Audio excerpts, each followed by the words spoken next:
ஸ்ரீ சாய்ராம், ஜெய் சாய்ராம், எங்கள் ஸ்ரீ சாய்ராம்.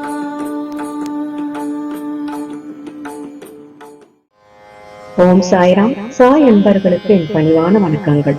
இன்று பிறந்த நாள், திருமண நாள் கொண்டாடிய அனைவருக்கும் நம் சாயப்பாவின் பரிபூர்ணமான ஆசீர்வாதங்கள் கிடைக்கட்டும். ஓம் சாய்ராம். நாம் 48 நாட்கள் ஸ்ரீ சாய்நாத ஸ்தவன மஞ்சரி பாராயணம் துவங்கியுள்ளோம். அனைவருடைய பிரார்த்தனைகளையும் நம் சாயப்பாவின் மலர் பாதங்களில் சமர்ப்பணம் செய்து அவருடைய அருளும் அனுகிரகமும் ஆசீர்வாதங்களும் அனைவருக்கும் கிடைத்து எல்லா வேண்டுதல்களும் நிறைவேற வேண்டும் என்று மனதார பிரார்த்தனை செய்து கொண்டு முழுமையான நம்பிக்கையுடன் தொடர்ந்து சாய்நாத ஸ்தவன மஞ்சரியை பாராயணம் செய்யலாம். ஓம் சாய்ராம். ஸ்ரீ சாய்நாத ஸ்தவன மஞ்சரி. ஸ்ரீ கணேசனை வணங்குகின்றேன். எல்லாவற்றுக்கும் ஆதாரமானவனே மயூரேஸ்வரா, எல்லாவற்றுக்கும் சாட்சியாக விளங்குபவனே, கௌரியின் மகனே, ஓ எண்ணங்களுக்கு எட்டாதவனே, பெருத்த வயிறனே, ஸ்ரீ கணபதி என்னை காப்பாற்று. நீ எல்லா கணங்களுக்கும் முதல்வனும் தலைவனும் ஆவாய். எனவே உன்னை கணேசன் என்பர். எல்லா சாஸ்திரங்களாலும் ஏற்றுக்கொள்ளப்பட்டவன். ஓ சாரதா, வாக்கின் தெய்வமே, நீ ஒளி வடிவமாக பிறக்கும் பதங்களின் தலைவி. உன்னுடைய இருப்பினால்தான் உலகத்தில் எல்லா நிகழ்ச்சிகளும் நடக்கின்றன. நீ எழுத்தாளர்களின் தேவதை. நீ எப்பொழுதும் தேசத்தின் அணிகலனாக விளங்குகிறாய். உனது எல்லையற்ற சக்தி எல்லாவற்றிலும் விளங்குகிறது. ஓ ஜெகதம்பா, உன்னை வணங்குகின்றேன். ஓ பூர்ண பிரம்மா, தெய்வீக தோற்றத்தின் மிக உயர்ந்த இறுதி நிலையில் உள்ளவனே, மகான்களுக்கு பிரியமானவனே, குணங்களோடு கூடிய உருவம் எடுத்தவனே, பண்டரிராயா, கருணை கடலே, எல்லையற்ற கருணை உடையவனே, பாண்டுரங்கா, ஓ நரகரி, நீ எல்லாவற்றின் சூத்திரதாரி, எல்லாவற்றையும் ஆட்டுவிக்கும் கயிற்றை தாங்கியவன். நீ ஜெகமெங்கும் வியாபித்துள்ளாய். எல்லா சாஸ்திரங்களும் உன்னுடைய உண்மையான உருவத்தை பற்றி ஆராய்ச்சி செய்கின்றன. வெறும் புத்தக அறிவு மட்டுமே பெற்றவர்களுக்கு நீ காணப்படுவதில்லை. ஓ சக்கரபாணி, அத்தகைய அறிவிலிகள் யாவரும் வெறும் வாத பிரதிவாதங்களிலேயே உழல்கிறார்கள். மகான்கள் மட்டுமே உன்னை அறிகிறார்கள். மற்றவர்கள் குழப்பத்தில் மூழ்கியவர்களாக மயங்கியவர்களாக உள்ளார்கள். உனக்கு பக்தியோடு கூடிய எனது நமஸ்காரத்தை சமர்ப்பிக்கின்றேன். ஓ 5 முகங்களை உடையவனே, சங்கரா, மனித மண்டை ஓடுகளாலான மாலை அணிந்தவனே, நீல நிறமுடைய கழுத்தனே, திகம்பரா, ஓங்கார ரூபா, பசுபதி, எவருடைய உதடுகளில் உனது நாமம் விளங்குகிறதோ அவர்களது துன்பங்கள் உடனடியாக விலகிவிடும். ஓ தூர்ஜடி, உன் நாமத்தின் மகிமை அத்தகையது. உனது பாதங்களை வணங்கி நான் இந்த துதியை எழுத முற்படுகிறேன். நீலகண்டா, இதற்கு உனது முழுமையான உதவியை எல்லா விதத்திலும் எனக்கு அளிப்பாய். இப்போது அத்ரி மகரிஷின் குமாரனான கத்தரையும், லக்ஷ்மி தேவியின் குலதெய்வமான விஷ்ணுவையும், ஸ்ரீ துகாராம் முதலான எல்லா மகான்களையும், பின்னர் பக்தர்கள் அனைவரையும் வணங்குகிறேன். சாய்நாதா, உமக்கு வெற்றி உண்டாகுக. பாவிகளை உய்விப்பவரே, அருள் நிறைந்தவரே, இப்போது உமது பாதத்தில் எனக்கு சிரத்தை வைக்கின்றேன். எனக்கு பயமற்ற நிலையில் உமது பாதுகாப்பை கொடும். நீ பூரணமான பிரம்மஸ்வரூபம், சுகங்களின் இருப்பிடம், மனிதர்களில் சிறந்தவனே. நீயே விஷ்ணு.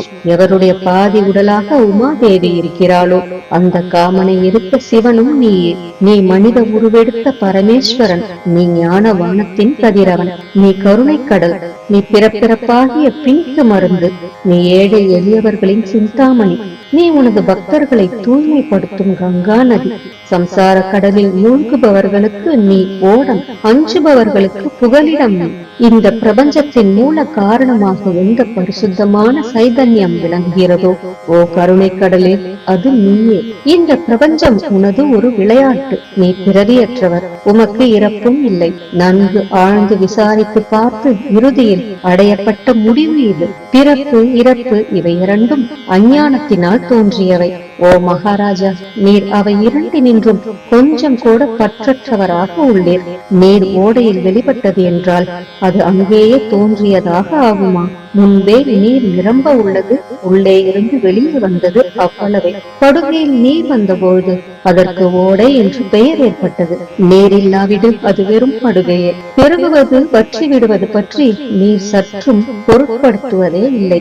நீர் படுகைக்கு கொஞ்சமேனும் முக்கியத்துவம் அளிப்பதில்லை. படுகை மட்டும் நீர் நிறைந்துள்ள போது பெருமை கொள்கிறது, நீர் வற்றும் போது மிகவும் வருந்தும் நிலையை அடைகிறது. மனித உடல் நீர் படுகை போன்றது. சுத்த சைதன்யமே பரிசுத்தமான நீர் ஊற்று. நீர் படுகைகள் எண்ணற்றவை. இருப்பினும் நீர் மட்டும் வேறுபடுவதில்லை. பிறப்பற்றவரான அருட்கடலே, உமது வஜ்ராயுதம் என் அஞ்ஞானமாகிய மலையை அழிக்கட்டும் என்று வேண்டுகிறேன். இத்தகைய எண்ணற்ற தோற்றங்கள் இதுவரை பூமியில் ஏற்பட்டுள்ளன, இப்போதும் இருந்து வருகின்றன, கால கிரமத்தில் இனிமேலும் ஏற்பட போகின்றன. அந்த ஒவ்வொரு தோற்றத்திற்கும் ஒரு தனி பெயரும் குலமும் கிடைக்கிறது. அதன் மூலம் உலகத்தில் அவற்றை பிரித்தறிகிறார்கள். சைதன்யத்தை பொறுத்தவரை நான் நீ என்று கூறுவது பொருந்தாது. இருமை என்பதே எங்கு இருப்பதற்கு இடமில்லையோ அதே உண்மையில் சைதன்யம் எனப்படுவது. மேலும் உண்மையில் சைதன்யம் பிரபஞ்சம் முழுவதையும் வியாபித்து உள்ளது. பின் நான் நீ என்ற பாவனை எவ்வாறு பொருந்தும்? மேகத்திலிருந்து பிறக்கும் நீர் ஒரே தன்மையானது. பூமியின் மேல் இறங்கிய பிறகு அதற்கு பற்பல வேறுபாடுகள் ஏற்படுகின்றன. கோதாவரி நதிப்படுகையில் விழுந்த நீர் கோதாவரி என்று அழைக்கப்படுகிறது. கிணற்றில் விழுந்த நீருக்கு அத்தகைய மேன்மை இல்லை. மகான்களின் உருவமாகிய கோதாவரியில் உள்ள நீர் நீங்கள், நாங்கள் குளம், குட்டை, கிணறு போன்றவர்கள். நம்மிடையே உள்ள வேறுபாடு இதுவே. எங்களுடைய வாழ்வின் உண்மையான குறிக்கோளை அடைய நாங்கள் உங்களிடம் வர வேண்டும். எப்பொழுதும் கரம் கூப்பி உங்களை சரணடைய வேண்டும். ஏனெனில் நீங்கள் புனிதத்தின் உறைவிடம். கோதாவரி நதிக்கு பாத்திரத்தினால் படுகையினால் புனிதம் ஏற்பட்டது. வெறும் நீரை மட்டுமே நோக்குவோமாகில் அது எங்கும் ஒரே விதமானது. கோதாவரி நதி படுகை புனிதம் வாய்ந்ததென்பது தீர்மானிக்கப்பட்ட உண்மை. அதனை தீர்மானிப்பதற்கு பூமியின் நல்லத்தன்மை, தீயத்தன்மை ஆகியவையே உதவி செய்கின்றன என்பதை நோக்கவும். மேகத்திலிருந்து வந்த நீரின் புனிதத்தை எந்த பூமி பாகம் மாற்றவில்லையோ அந்த பாகத்தை சாஸ்திரம் அறிந்தவர்கள் கோதா என்று அழைத்தார்கள். மற்ற இடங்களில் விழுந்த நீர் அந்தந்த மண்ணின் குணத்தை ஏற்றுக்கொண்டது. தோற்றத்தின் போது இனிமையாயிருந்த நீர் அசுத்தமாகவும் கசப்பாகவும் உப்பாகவும் ஆயிற்று. அவ்வாறே ஒரு குருநாதா, எந்த சரீரத்தில் 6 வைரிகளின் மாசு ஏற்படவில்லையோ அந்த புனிதமான சரீரத்துக்கு மகான் என்ற பெயர் பொருந்தும். எனவே மேன்மையும் புனிதமும் பொருந்திய மகான்களை அந்த கோதாவரி என்றே கூறுகிறேன். எல்லா ஜீவர்களிலும் உங்களது தகுதி மிகச் சிறந்ததாக உள்ளது. பிரபஞ்சத்தின் ஆரம்ப காலத்திலிருந்தே கோதாவரி ஏற்பட்டுள்ளது. நீரும் முழுமையாக நிரம்பியுள்ளது. இன்று வரை அதற்கு குறைவு ஏற்படவில்லை.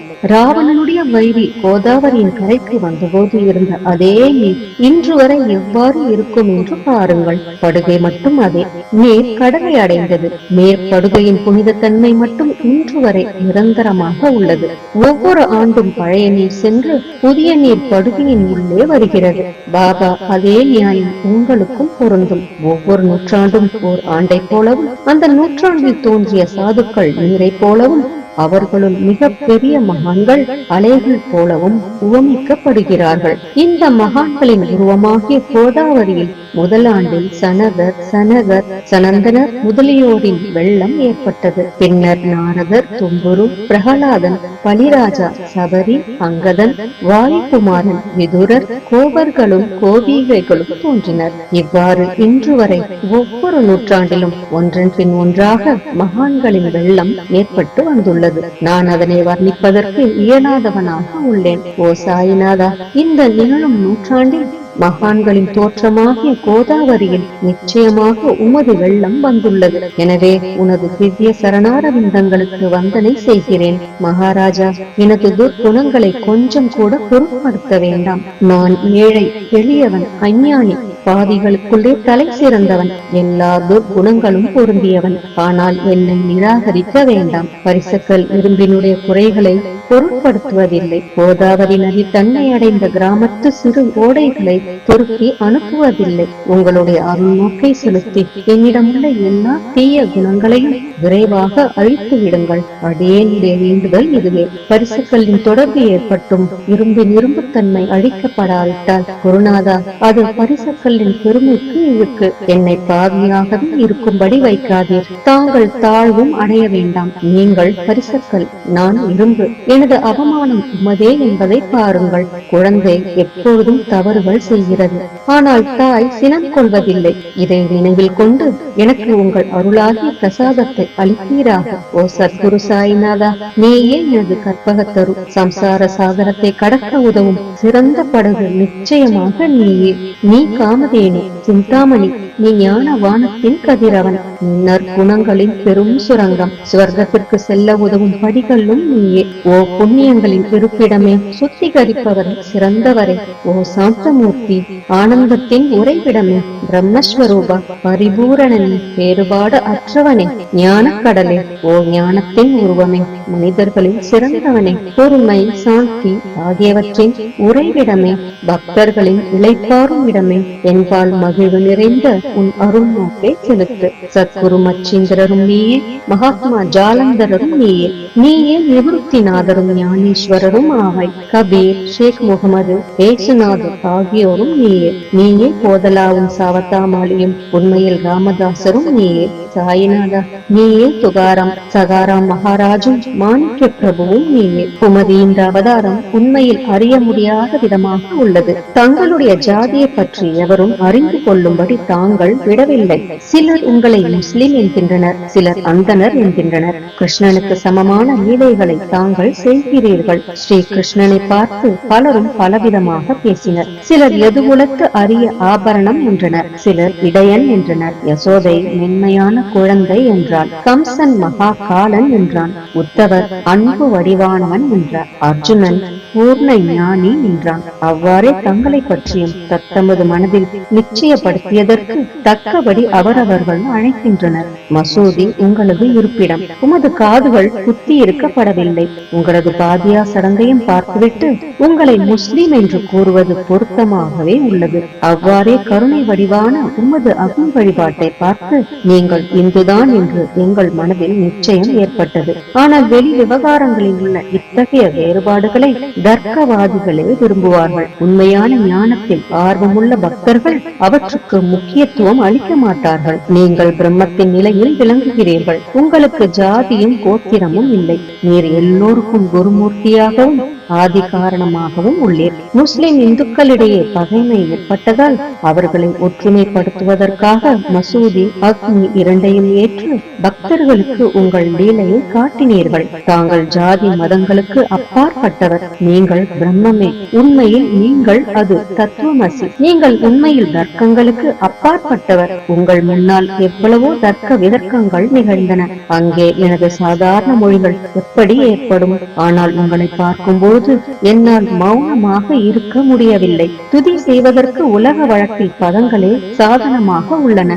எனவே உங்கள் அருளாசியுடன் பதங்களால் என்னென்ன வர்ணனைகள் ஏற்படுகின்றனவோ அவற்றை எப்போதும் செய்வேன். மகான்களின் தகுதி கடவுளின் தகுதியை விட வேறுபட்டதும் மிக உயர்ந்ததும் ஆகும். சாதுக்களின் அருகில் எனது உனது என்ற வேறுபாடுகளுக்கு சிறிதேனும் இடமில்லை. கிரண்ய கசிபுவுக்கும் ராவணனுக்கும் கடவுளை வெறுத்ததன் மூலம் மரணம் ஏற்பட்டது. இத்தகைய சம்பவம் ஒன்று கூட மகான்களின் கரத்தால் நிகழவில்லை. அரசன் கோபிச்சந்தன் ஜாலந்தரரை சாண குவியலில் புதைத்தான். ஆனால் அந்த மகான் மனம் வருந்தவில்லை. மாறாக அந்த அரசனை சம்சார சுழலிலிருந்து விடுவித்து அமரனாக செய்துவிட்டார். இத்தகைய மகான்களின் மேன்மையை எவ்வாறு வர்ணிப்பேன்? மகான்கள் சூரியனை போன்றவர்கள். அவர்களின் கருணை ஒளிமயமானது. மகான்கள் சுகம் தரும் சந்திரனை போன்றவர்கள். அவர்களுடைய அருள் சந்திரனுடைய ஒளி போன்றது. மகான்கள் இதமளிக்கும் கஸ்தூரி போன்றவர்கள். அவர்களின் அருள் அதன் நறுமணம் போன்றது. மகான்கள் ரசம் நிரம்பிய கரும்பு போன்றவர்கள். அவர்களது அருள் அதன் இன்சுவை போன்றது. மகான்கள் நல்லவரிடமும் தீயவரிடமும் ஒரே விதமாக நடந்து கொள்கிறார்கள். மாறாக பாவிகளிடமே எல்லையற்ற அன்பு உள்ளவர்களாக உள்ளார்கள். கோதாவரி நதியின் நீரில் அழுக்கடைந்த துணிகளை துவைப்பதற்காக வருகின்றன. சுத்தமானவை கோதாவரியில் நின்று வெகு தொலைவில் பெட்டியிலேயே தங்குகின்றன. பெட்டியில் வைக்கப்பட்டிருந்த அந்த துணியும் ஒருமுறை கோதாவரியின் படுகையில் நன்றாக துவைப்பதற்காக வந்தது. இந்த உவமையின் பெட்டிதான் வைகுண்டம். நீங்களே கோதாவரி. நம்பிக்கையே படித்துறை. ஜீவாத்மாக்களே துணிகள். 6 வித விகாரங்களே அவைகளை பற்றியுள்ள அழுக்கு. உங்களது பாதார விந்தங்களை தரிசிப்பதே கோதாவரி ஸ்நானமாகும். எல்லா அழுக்குகளையும் போக்கி சுத்தப்படுத்துவதில் நீர் மிகுந்த சாமர்த்தியசாலி. சம்சாரத்தில் உழலும் ஜனங்களாகிய நாங்கள் மேலும் அழுக்கு படிந்தவர்களாக உள்ளோம். எனவே மகான்களின் தரிசனம் பெறுவதற்கு உரிமை பெற்றவர்கள் நாங்கள். கோதாவரி நதியில் நீர் நிரம்பி உள்ளது. படித்துறையில் துவைப்பதற்கான அழுக்கு துணிகள் உள்ளன. அவை அப்படியே துவைக்கப்படாமல் கிடந்தால் அது உண்மையில் கோதாவரிக்கு இழுக்கு ஆகும். நீங்கள் அடர்ந்த நிழலும் குளிர்ச்சியும் தரும் சிறந்த மரம். நாங்கள் உண்மையில் பாதசாரிகள். கதிரவன் தாபத்திரங்களாகிய வெயிலால் எங்களை சுட்டெரிக்கின்றான். அவனுடைய தாபத்திலிருந்து கருணை கூர்ந்து ஓ குருநாதா எங்களை காப்பாற்றும். உங்கள் நல்லருளின் குளிர் நிழல் இவ்வுலகிற்கு அப்பாற்பட்ட தன்மை அது.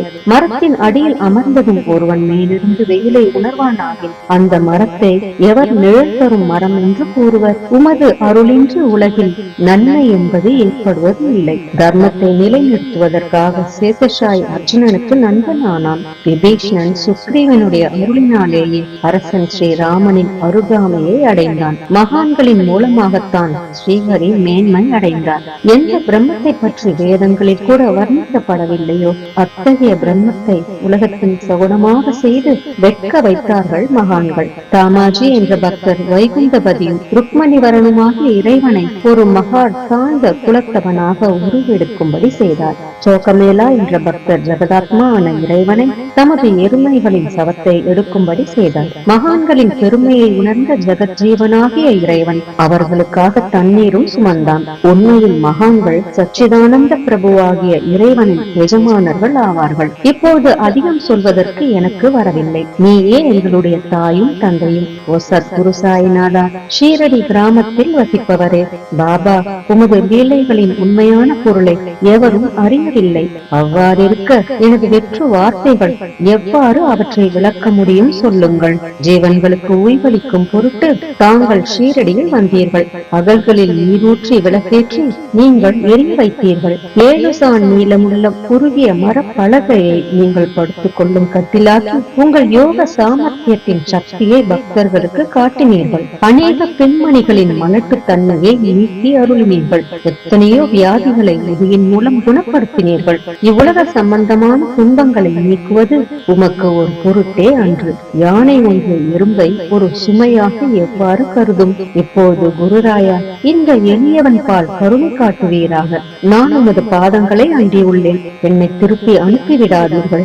நீர் அரசருக்கெல்லாம் அரசர், குபேரனுக்கும் குபேரர், வைத்தியர்க்கெல்லாம் வைத்தியர்.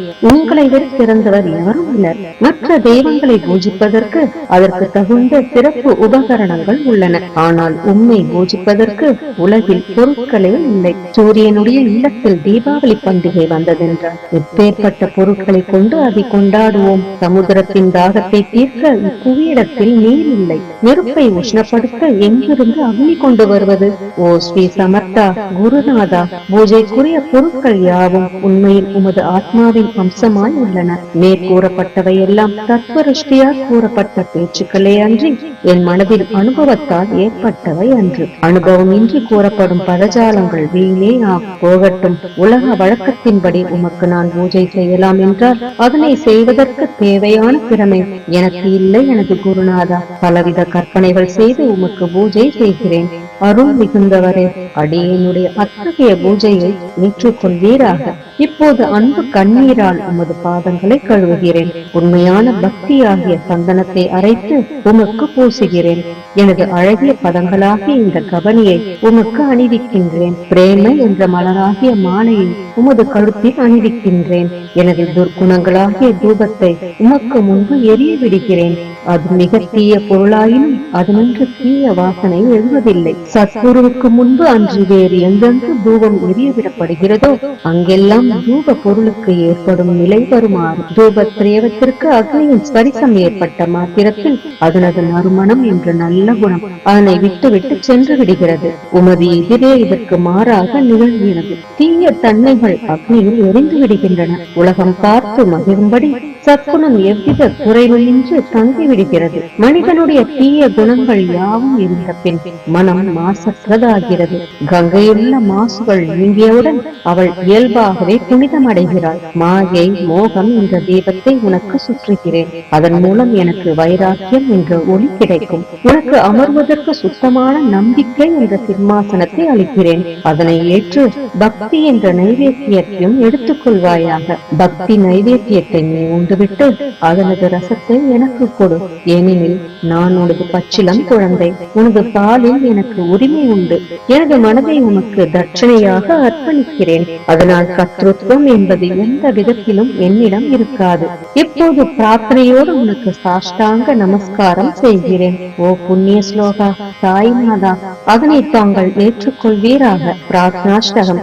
சாந்தமான மனமுடையவரே, சிறந்த அறிவுடையவரே, சாய்நாதா, அருள் நிறைந்தவரே, கருணை கடலே, சத்திய ஸ்வரூபமானவரே, மாயையாகிய இருளை அழிப்பவரே, ஜாதி மதங்களுக்கு அப்பாற்பட்டவரே, சாதனையின் முடிவை அடைந்தவரே, எண்ணங்களுக்கு அப்பாற்பட்டவரே, கருணைக்கு உறைவிடமே, ஷீரடி கிராமத்தில் உறைபவரே, ஓ நாதா, என்னை காப்பாற்றும், என்னை காப்பாற்றும். ஞானமாகிய கதிரவனே, ஞானத்தை அளிப்பவரே, எல்லாவித நன்மைகளையும் செய்பவரே, பக்தர்களின் இதயத்தில் உலவும் அன்னமே, உமது பாதங்களை அடைந்தவரை காப்பவரே, சிருஷ்டி செய்யும் பிரம்மா நீ, காக்கும் தேவமான லட்சுமியின் கணவன் விஷ்ணுவும் நீயே.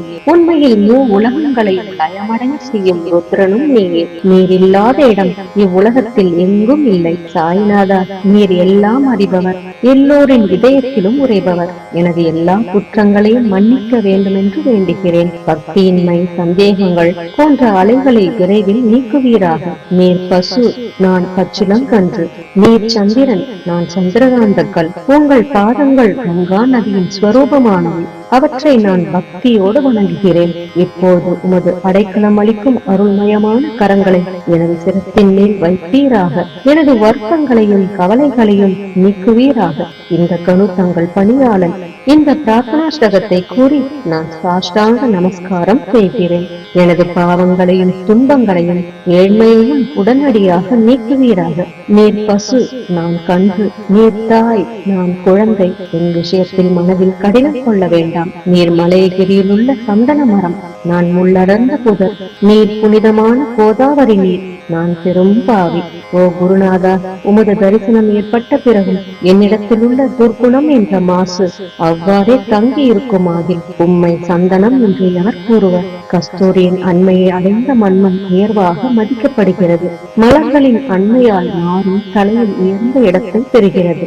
மகான்களின் தன்மையும் இத்தகையதே. அவர்கள் எந்தெந்த பொருட்களை ஏற்றுக்கொள்கிறார்களோ அவற்றை உயர்ந்த நிலைகளை அடைவிக்கிறார்கள். சிவபெருமான் விபூதி, கோவணம், நந்தி ஆகியவற்றை ஏற்றுக்கொண்டதால் எல்லா திக்குகளிலும் அந்த பொருட்களுக்கு மிகவும் மதிப்பு ஏற்பட்டுள்ளது. இடையர்களை மகிழ்விக்கும் பொருட்டு பிருந்தாவனத்திலும் யமுனை நதி கரையிலும் ஜகத்துக்கெல்லாம் இறைவனானவன் கஹிகாலா என்ற விளையாட்டை விளையாடினான்.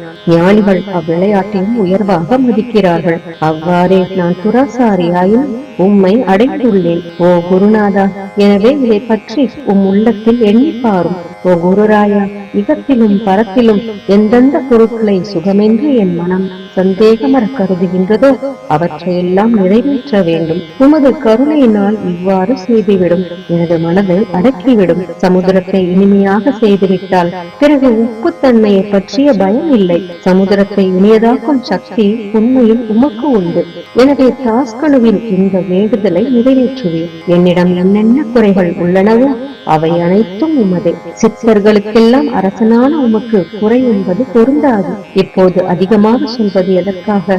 நீரே எனக்கு ஆதாரம். தாயினுடைய இடுப்பில் உள்ள குழந்தை இயல்பாகவே பயமற்று இருக்கிறது. ஓ மகாராஜா, இந்த துதியை எவரவர்கள் அன்புடன் படிக்கிறார்களோ கேட்கிறார்களோ அவரவர்களுடைய விருப்பங்களை நிறைவேற்றுவேன். இந்த துதியை படிப்பவர்களின் 3 வித தாபங்களும் ஓராண்டுக்குள் விலகிவிடும் என்பதே இந்த துதியின் மேல் உமது நிரந்தரமான அருளாசியாக இருக்கட்டும். ஸ்நானம் முதலியவற்றை செய்து சுத்தமாக ஆன பின் உங்கள் மனதில் சுத்தமான பக்தியோடு தினமும் இந்த துதியை படிக்கவும். இவ்வாறு செய்ய முடியாவிட்டால் ஒவ்வொரு வியாழக்கிழமை அன்றும் மனதில் சத்குரு மூர்த்தியை இருத்தி படிக்கவும்.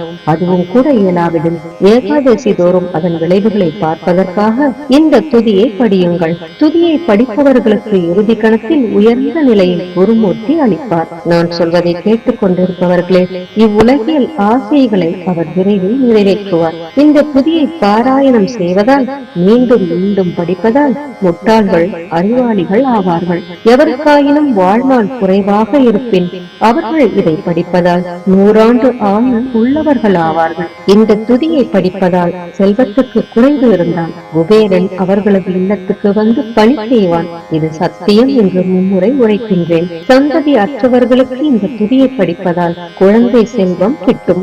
இதனை படிப்பவர்களின் ரோகங்கள் முற்றிலும் நீங்கிவிடும். தினந்தோறும் இந்த துதியை பாராயணம் செய்வதால் பயமும் கவலைகளும் நீங்கிவிடும். மதிப்பும் மரியாதையும் உயரும். அழிவற்ற பிரம்மத்தை உணர்வார்கள். ஓ அறிவாளிகளே, உங்களது மனதில் இந்த துதியை பற்றி நம்பிக்கை கொள்ளுங்கள். தர்க்கங்கள், தவறான எண்ணங்கள் ஆகியவற்றுக்கு கொஞ்சம் கூட இடம் கொடுக்க வேண்டாம். ஷீரடி சேஸ்திரத்திற்கு யாத்திரை செல்லுங்கள். பாபாவின் திருவடிகளை மனதில் நிறுத்துங்கள். அவர் அனாதைகளின் உறவினர். பக்தர்களின் விருப்பங்களை பூர்த்தி செய்யும் கற்பகத்தரு. அவருடைய பேராணையினாலேயே இந்த துதியை எழுதினேன். இல்லாவிடில் பாமரனாகிய என்னால் இத்தகைய படைப்பு எவ்வாறு ஏற்பட முடியும்? சக ஆண்டு 1840 பாத்திரபதம் மாதம் சுத்தபட்சத்தில் கணேச சதுர்த்தி திதி அன்று திங்கட்கிழமை 2வது பிரகரத்தில் புனிதமான நர்மதா நதி தீரத்தில் உள்ள மகேஸ்வரர் என்ற கஷேத்திரத்தில் ஸ்ரீ அகல்யா தேவி சன்னதியில் ஸ்ரீ சாய்நாத ஸ்தவன மஞ்சரி நிறைவடைந்தது. மகேஸ்வரம் என்று புகழ்பெற்ற கஷேத்திரத்தில் இந்த துதி நிறைவடைந்தது. ஸ்ரீ சாய்நாதரின் மனதில் புகுந்து ஒவ்வொரு பதத்தையும் என்னை கூற வைத்தார். தாமோதரன் என்ற சீடன் இந்த துதியை எழுதினான். தாஸ்கனுவாகிய நாம் எல்லா மகான்களுக்கும் பணியாள். ஸ்ரீ சாய்நாத ஸ்தவன மஞ்சரி சம்சார சாகரத்தை கடக்க உதவட்டும். ஓ பாண்டுரங்கா, இதுவே தாஸ்கனுவின் பக்தி மிகுந்த பிரார்த்தனை. மங்களம் மங்களம் சுபமங்கலம். ஜெய் ஜெய் சாயம். நம் சாயப்பாவின் பரிபூரணமான ஆசீர்வாதங்கள் அனைவருக்கும் கிடைக்க வேண்டும் என்று நான் மனதார பிரார்த்தனை செய்கிறேன். அனைவரும் எல்லா நலன்களையும் பெற்று மிகவும் சிறப்பான, மகிழ்ச்சியான, நிம்மதியான, ஆரோக்கியமான வாழ்க்கை வாழ நம் சாயப்பா நம் அனைவரையும் ஆசீர்வதிக்கட்டும். ஜெய் ஜெய் சாய்ராம். ஜெய் சாய்ராம், ஜெய ஸ்ரீ சாய்ராம். ஜெய் சாய்ராம், எங்கள் ஸ்ரீ சாய்ராம். ஜெய் சாய்ராம், ஜெய ஸ்ரீ சாய்ராம். ஜெய் சாய்ராம், எங்கள் ஸ்ரீ சாய்ராம்.